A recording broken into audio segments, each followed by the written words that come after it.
Hi, sweeties. How are you doing? Welcome to Naya. Same or Cimnanya, and thank you all so much for all the love and support. Hope you all are doing great. Today, we'll be talking something very important, and it's about pop colored people always coming out to ask some silly questions. But the reality is that they already do know what they are doing. All these people are just going to stay back in their house, keep out warriors, type something instead of them to learn, read and learn.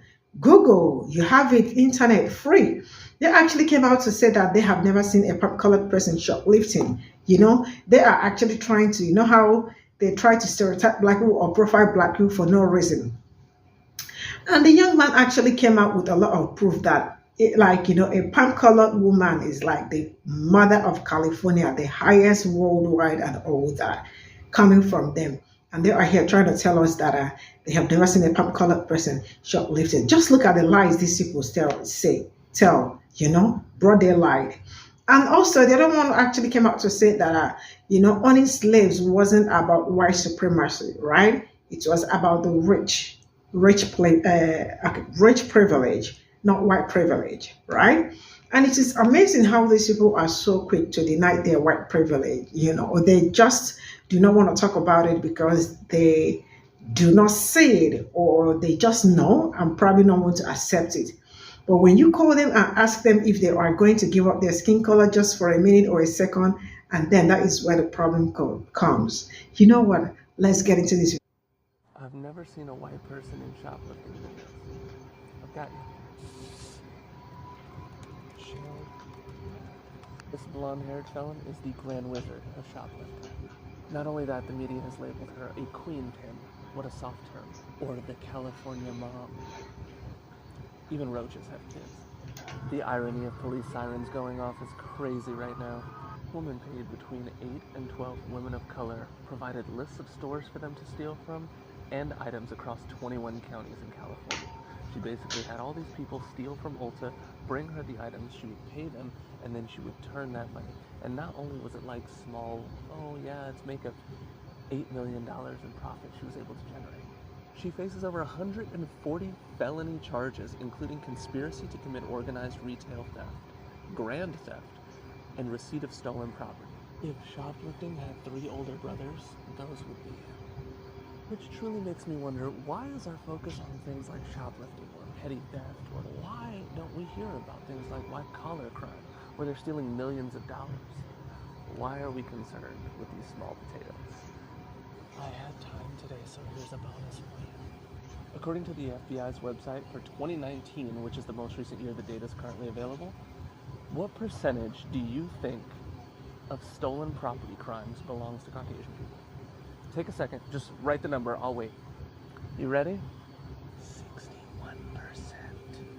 Consider this a short lesson also in media literacy because you know what you're shown. But if you take 10 extra minutes and Google something, you might just learn something that you don't want to know.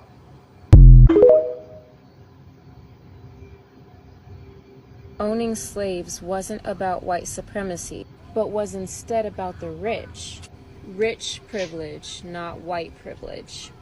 Race is a false classification that is not based on any real or accurate biological or scientific truth. And it was created by Europeans as a classification of human beings with the purpose of giving power to the white people and to legitimize the dominance of white people over non-white people. The term race was infrequently used before the 1500s. The term white supremacy came out of the Romantic era, the 1830s. But ideas of the superiority of white people over others was around long before the 1800s. White supremacy is defined as beliefs and ideas purporting natural superiority of the lighter-skinned or white human race over other racial groups. It was the ancient Greeks and Romans who began the idea of monstrous races who lived on the edges of the Eurocentric idea of the world. As Christianity became the white religion, many versions of the Curse of Ham established the idea of white supremacy and black slavery for many centuries. In the 18th century, the enlightenment of great white thinkers simultaneously and with almost complete unanimity declared that there is a hierarchy of skin color, white being at the top. Meanwhile, the United States was using the white supremacist idea of manifest destiny to justify the theft of indigenous peoples' lands, the forced removal of indigenous people, and the many wars against the indigenous people. America was founded on the ideas of white supremacy. The nation's founders believed in white supremacy. Though it is true that not all white people owned slaves, it is also true that all white people benefited from the pro-white, anti-black, and other POC society and system that America was built on. The privilege afforded to white people wasn't measured by how many slaves they owned, although slaves did become a symbol of status and wealth. But instead, white privilege can be measured by the opportunities and resources available to white people simply based on being white, based on their race. White privilege not only highlights the differences between what white people are afforded and given and have access to, compared to what black people, indigenous people, and other POC do not, it also points out that white people's struggles, any struggles white people have, are not because of their race. White privilege is not simply about wealth, nor does it mean that white people will not and have not struggled. But none of white people's struggles have ever been because they are white. Many other people other than white people owned slaves. So yes, power, wealth, status. If slavery wasn't about white supremacy, but was instead about wealth, answer me this. When both white people and non-white people owned slaves, for example, like the favorite topic white people who want to diminish slavery and its legacy like to bring up, which would be Anthony Johnson, the black man who is credited with being the first legal slave owner in North America. With the least bit of research and common sense, you would learn that Anthony Johnson was actually enslaved himself by an English colonial settler when he was brought to North America. When Johnson was brought to North America, status and power in colonial Virginia society depended much more heavily on one's religion or owning property than it did on skin color or notions of race. For a short time in the 17th century, some of the enslaved, like Johnson, were able to gain their freedom, own land, and servants. However, by the end of the 17th century, colonies began to make legal distinctions based on racial categories, and the legal status of black people deteriorated, while the rights of white people, white European Americans, increased. Johnson's descendants, who were racially classified as black, were stripped of the property that they had inherited from Johnson. Why do you think that was?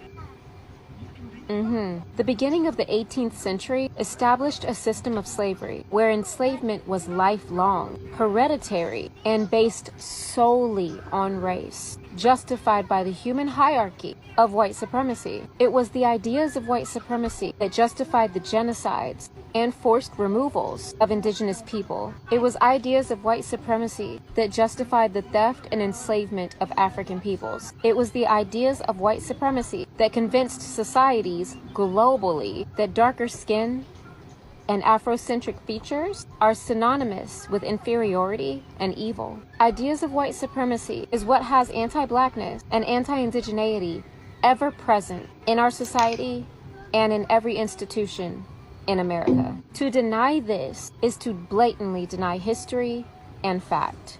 They absolutely are not ready to Google because, I mean, it shows they are not ready to learn. That is number one.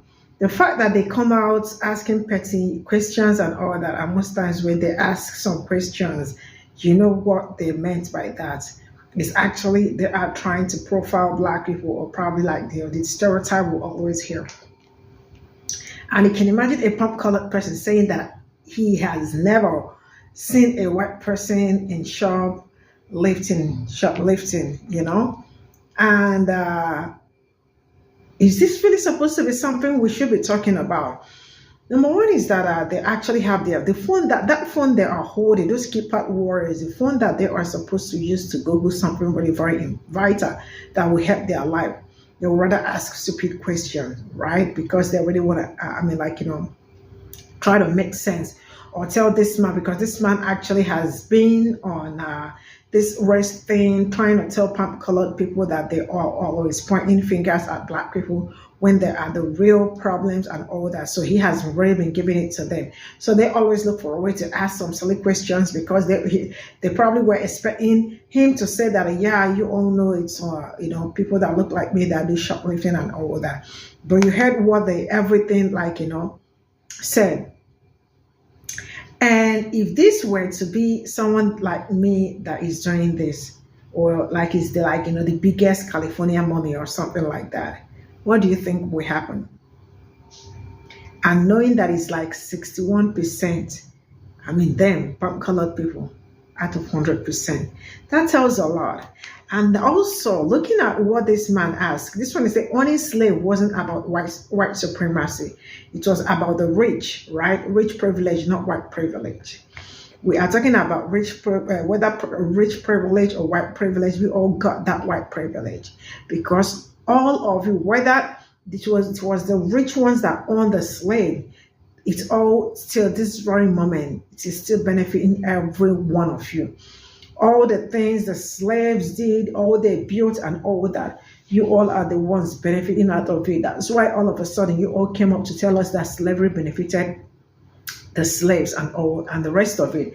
The fact that they are always busy or ready to defend the fact that they do not have white privilege is something that I find very ironic, very silly kind of thing.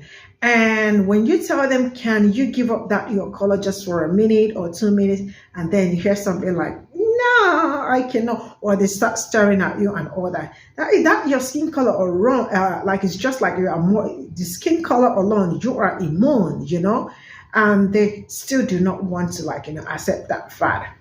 See you all in my next video. Bye for now.